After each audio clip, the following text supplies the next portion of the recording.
Halo rakyat jelata yang budiman, selamat datang kembali bersama Akang Usut Punya Usut. Ya, hari ini kita akan membahas film Korea lagi yang berjudul Christmas Carol tahun 2022. Film yang mengisahkan balas dendam seorang kakak atas kematian saudara kembarnya yang disabilitas yang ditemukan tewas secara misterius. Meskipun tubuh adiknya menunjukkan tanda-tanda kekerasan, pihak kepolisian dengan cepat menyimpulkan bahwa kematian sang adik adalah murni sebagai kecelakaan yang tidak disengaja. Bagaimana kelanjutan ceritanya? Langsung saja, inilah alur filmnya. Di awal film kita diperlihatkan dengan penemuan jasad seorang remaja laki-laki bernama Wol yang ditemukan di sebuah toran air dan menimbulkan banyak macam dugaan antara bundir atau pembunuhan. Dan sampai akhirnya pihak kepolisian menyatakan kematian remaja tersebut adalah murni sebuah kecelakaan. Di waktu yang bersamaan, saudara Wol yang bernama Will saat mendengar pernyataan kepolisian, ia merasa ada yang janggal atas meninggalnya kembarannya tersebut. Ia tidak terima karena melihat kondisi kembarannya yang babak belur. Karena Wol adalah seorang yang menyandang disabilitas, walau meskipun mereka kembar, mereka memiliki kepribadian yang sangat beda. Sehingga Will menganggap bahwa kembarannya itu adalah korban kekerasan. 우리 집에 얼마나 와봤다고? 어? 너 집에 안 오는 동안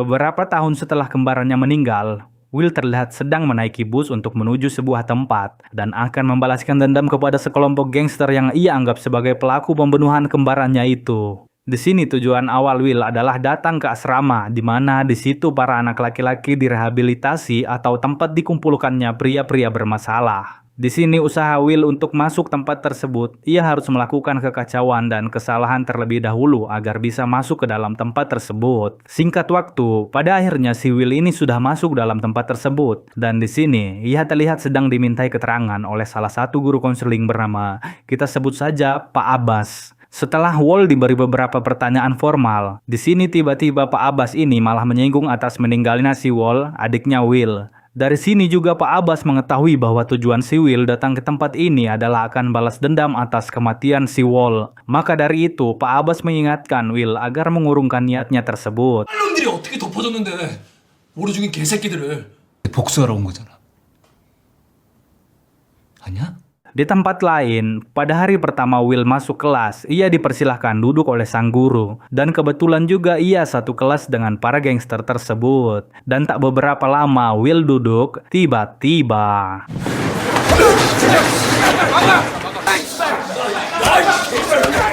Wol yang tidak bisa menahan emosinya langsung menghajar ketua geng yang bernama kita sebut saja Jakun. Di sini diketahui bahwa si Jakun ini adalah anak seorang pengacara. Dari keributan tersebut, Will langsung mendapatkan hukuman dari guru keamanan bernama Pak Hen yang terkenal kejam. 때려 씨발 내가 신고한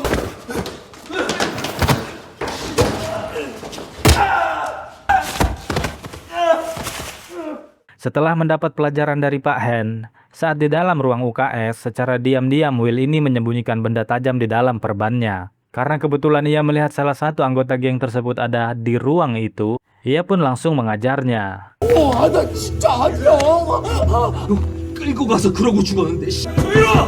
열어! 진짜 나 아니라고 Namun atas kejadian ini, si Will jadi mendapat hukuman lebih keras yaitu dikurung di tempat pengasingan. Singkat waktu, saat tengah malam di ruang pengasingan, tiba-tiba Will ini diserang oleh salah satu anggota geng Jakun. Ia diserang menggunakan kunci Inggris. Atas hantaman kunci Inggris tersebut, Will pun pingsan beberapa saat. Karena Will tak kunjung bergerak, anggota geng tersebut pun agak panik karena ia kira si Will telah tewas. Namun beberapa saat kemudian, saat Will terbangun, tiba-tiba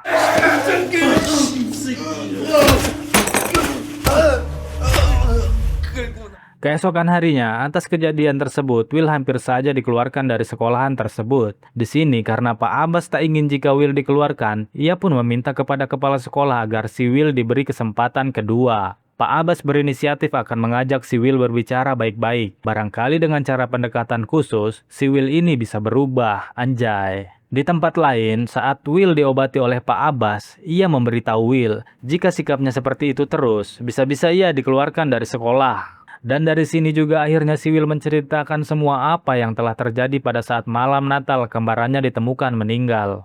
Pak Abbas pun tak bisa berkata apa-apa, lalu ia memberikan kertas permohonan maaf kepada Will untuk meminta maaf agar diberikan kesempatan kedua. Di sini Pak Abbas tak bisa mencegah ambisi si Will yang meledak-ledak. Namun Pak Samsul juga mengingatkannya kembali, jika Will melakukan kesalahan satu kali lagi, mau tidak mau ia akan segera dikeluarkan dari sekolah dan dipindahkan ke tempat lain yang lebih jauh. Saat di kantin, satu-satunya teman dekat Will di sini adalah si Hasan. Karena kebetulan si Hasan ini tinggal di apartemen yang sama dengan Wol, ia bercerita bahwa Hasan juga mengalami hal yang sama seperti Wol. Ia sering dimanfaatkan dan dijadikan jongos oleh Jakun. Di malam hari, saat Will tak sengaja melihat Hasan menuju kamar Jakun untuk mengantarkan rokok, di kamar, Hasan mendapatkan perundungan dari Jakun CS. Di sini mereka paling sok kuasa dan sok jagoan, dan bahkan yang paling parahnya, di sini terlihat si Hasan selalu mendapatkan pelecehan untuk memuaskan nafsu si Jakun. Hi, bangsat. Pada keesokan harinya, Will menemui Hasan yang sedang mengudut. Karena Will telah melihat kejadian semalam, ia pun bertanya kepada Hasan, mengapa ia mau-maunya disuruh-suruh dan dijadikan budak oleh seorang yang sudah membunuh sahabatnya itu. Di sini perdebatan pun terjadi. Karena Hasan yang sudah mengetahui sifat asli Will yang selalu bertindak kasar dan seolah benci kepada adiknya, ia pun mempertanyakan, mengapa saat malam Natal itu Will tidak datang pada saat Wol sedang dihabisi. Will pun berbalik marah kepada Hasan, mengapa ia malah tak menemani si Wol pergi ke toko, malah membiarkan Wol pergi sendirian. Kilas balik, sehari sebelum Wol ditemukan meninggal, terlihat Will dan Hasan sedang berada di sebuah kafe. Di sini Will terlihat sedang menelpon si Wol, namun tak kunjung diangkat. Dan di waktu yang bersamaan, si Hasan ini akan pulang untuk merayakan Natal bersama keluarganya, dan ia meminta izin kepada Will untuk pulang. Di sini Hasan berpesan kepada Will agar tidak kemana-mana sampai si kembarannya itu datang.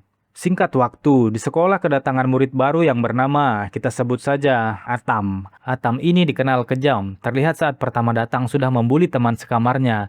Di sini Atam mendapat hak istimewa dari Pak Hen, di mana terlihat tindakan yang dilakukan Atam itu tak menjadi masalah baginya. Di sini diketahui bahwa si Atam ini sengaja membuat kesalahan agar bisa masuk sekolah tersebut atas permintaan si Jakun untuk menghabisi si Will. Nah, dan dari sini diketahui bahwa orang yang menghabisi Wol adalah si Atam ini. Ya. Will yang mengetahui hal itu pun langsung mendatangi Pak Abbas untuk meminta bantuan dan mengaku ingin segera membalaskan dendam kepada orang yang telah membunuh adiknya. Awalnya Pak Abbas menolak karena semua itu hanya akan membahayakan nyawa si Will. Namun pada akhirnya Pak Abbas memberikan kunci menuju kamar Jakun untuk melancarkan aksinya itu.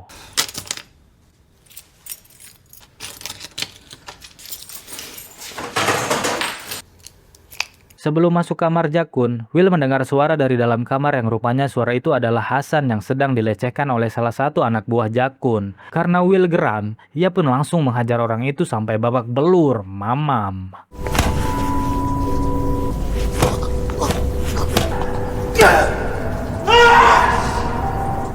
Setelah kejadian itu, membuat Will teringat dengan tingkah aneh Wol yang sering merasa kesakitan pada bagian belakang tubuhnya. Anjir. Lalu Will mempertanyakan hal itu kepada Hasan. Ia bertanya apakah si Wol juga sering mendapatkan seperti ini juga. Namun karena si Hasan tak menjawab, ia pun langsung pergi. Jadi dulu Will dan Wol ini dibesarkan oleh neneknya tanpa peran orang tua, di mana kondisi ini menjadikan si Will tumbuh lebih cepat dewasa dan memikul tanggung jawab besar menjaga si Wol dan neneknya sendiri. Dan karena hal ini juga membuat si Will jadi kehilangan arah sehingga tidak bisa menjaga si Wol dengan baik. Namun setelah kasus itu terjadi, Will merasa benar-benar menyesal karena merasa gagal dan sekaligus kehilangan dua orang yang dia cintai. Di lain hari, saat di dalam kelas, Jakun yang sudah membayar mahal Atam untuk masuk sekolah tersebut mempertanyakan kapan ia akan segera menghabisi si Will. Di sini nampaknya si Atam agak menunda-nunda dan sedang berusaha mencari waktu yang tepat untuk menghabisinya. Singkat waktu, Will kembali menemui Pak Abbas untuk memberitahu rencananya yang akan segera menghabisi Jakun beserta sekutunya di dalam kamar mandi. Di sini Will berkata agar aksinya tidak dihentikan oleh guru lain, Will meminta Pak Hasan mengadakan sesi konsultasi murid bersama Hasan selama 60 menit, sembari memantaunya di CCTV. Dan waktu tiba saatnya para murid mandi, Will meminta semua murid untuk meninggalkan ruang mandi kecuali si Jakun dan para anak buahnya. Dan pergelutan pun terjadi. Ya,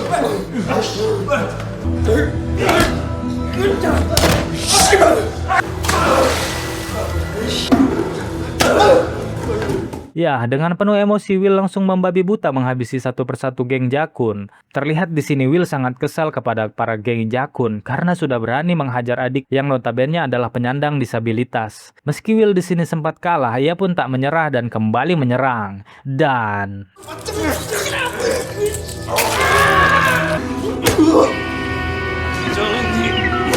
di sisi lain, Pak Abbas dan Hasan yang sedang menunggu Will sempat merasa deg-degan dan cemas dengan keadaan Will saat ini. Dan sambil menunggu Will menyelesaikan balas dendamnya, Hasan menggambar segitiga merah dan lingkaran hitam yang entah apa maksud dan tujuan gambar itu.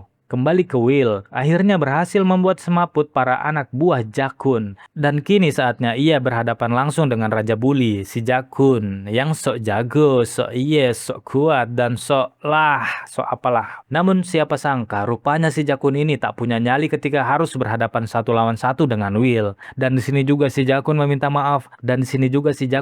maaf, dan mengaku bahwa sebenarnya ia tak sampai menghabisi si Wall. 가지마 이렇게 편의점 사장생기 잡아서 팼는데 Namun yang tak terduga, tiba-tiba Pak Abbas ini malah datang ke kamar mandi tersebut. Ia langsung menghabisi para anak buah Jakun termasuk Jakun itu sendiri dengan tongkat besi. Entah apa maksud dan tujuannya, namun anehnya, ia malah membiarkan si Will ini tetap hidup.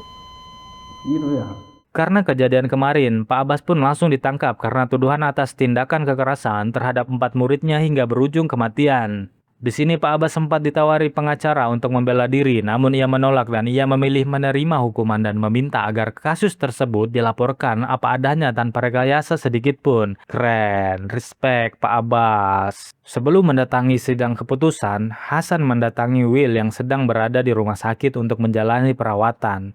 Beruntungnya, si Will ini hanya merasa pusing sedikit, meski terjadi pendarahan yang cukup serius, dan di sini juga Hasan siap menjadi saksi. Di tempat lain, dari awal si Hasan sudah mencurigai bahwa Pak Abbas juga pernah melakukan pelecehan terhadap Wall. Dan dari sini juga diketahui bahwa alasan Hasan menggambar sebuah segitiga dan lingkaran kemarin karena ia melihat topi Santa Claus pada jendela kamar mandi Wall dan mendengar rintihan yang mencurigakan dari kamar Wall. Setelah sidang keputusan dibacakan, Hasan melemparkan kertas yang ia gambarkan kemarin sambil meminta agar Pak Abbas tidak mengulangi perbuatan hina tersebut saat berada di dalam penjara nanti. 법정에서 소란 피면 안 돼요.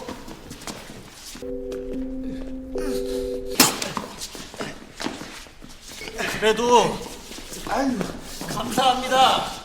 Namun di samping itu, Hasan juga berterima kasih karena telah mengambil alih peran dalam menghabisi geng Jakun dan menyelamatkan Will dari tuduhan tersebut.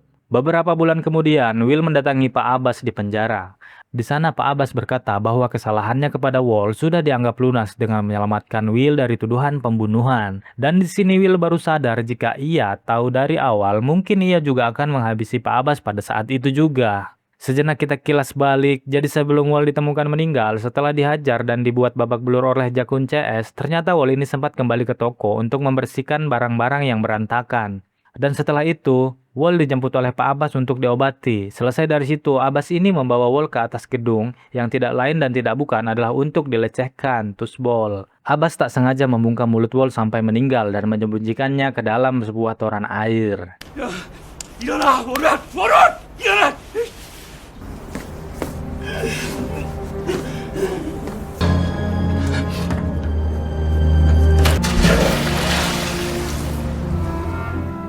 Di akhir film terlihat Will kembali mendatangi rumahnya untuk sedikit membuka kenangannya bersama keluarganya. Namun di sisi lain, hal ini malah hanya membuatnya sedih. Namun meski begitu, Will berjanji pada dirinya akan terus menjalani kehidupannya dengan sebaik-baiknya. Dari film ini kita belajar bahwa pada akhirnya semua darah telah tumpah, namun di balik kenangan itu ada tawa yang tersamar dalam simpati. Biarpun kamu mencari iblis sampai ke ujung dunia tanpa pernah menyadari bahwa iblis itu adalah orang yang selalu membukakan pintu untukmu dan tidak hanya membunuh, dia juga membuatmu mencintai pembunuhannya. Anjay, dan film pun berakhir. Terima kasih.